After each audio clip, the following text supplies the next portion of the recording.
So it's taken us until the penultimate day of our team breakdown videos, but next up we have the champs, the Tampa Bay Buccaneers. As everyone knows, the Buccaneers triumphed over the Chiefs in Super Bowl 55 in a game where their relentless defense destroyed the Kansas City O-line and put a stranglehold on Mahomes. The victory was emphatic, and Tampa Bay were deserved winners in their home stadium.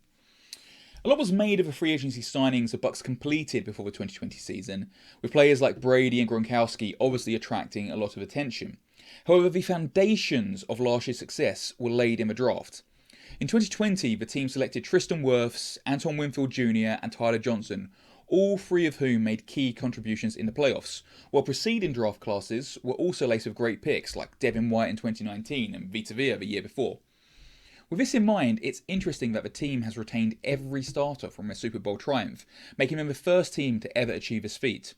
In every video we've done so far, we've looked at the needs of each team, but to be totally frank, in the short term, the Bucs are relatively set. It's hard to make a case for any rookie still on the board when the Bucs go on the clock to be worthy of instantly starting on this team. At a push, an upgrade on Jamal Dean would be nice. He was turned inside out a few times down the stretch and gave up some chunk yardage, while a running back who can be relied upon to catch the ball would also be helpful. Neither of these needs are pressing or urgent though, and by no means would I suggest that an early round pick should be spent in these areas. Instead, this team needs to think of the medium term, with certain positional groups starting to look relatively old. When the season starts, defensive linemen Ndamukong Suh and William Golson will be 34 and 30 respectively. Jason Pierre-Paul will be 32 and Lavonte David will be 31.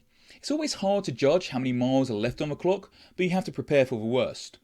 Therefore, my view is that the Buccaneers' early round selections should be spent on the best available defensive linemen and linebackers on the board. With the 37th pick, the Buccaneers are more likely to pick up the latter, with Jason Ower a great scheme fit.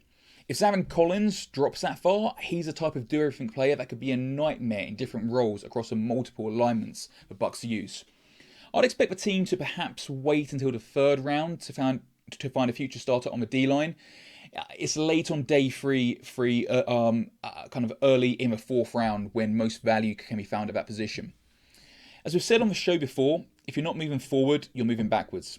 The Buccaneers should be commended for holding a Super Bowl winning side together, but need to be looking at refreshing a couple of areas in the short term while ensuring that the medium term replacements are identified.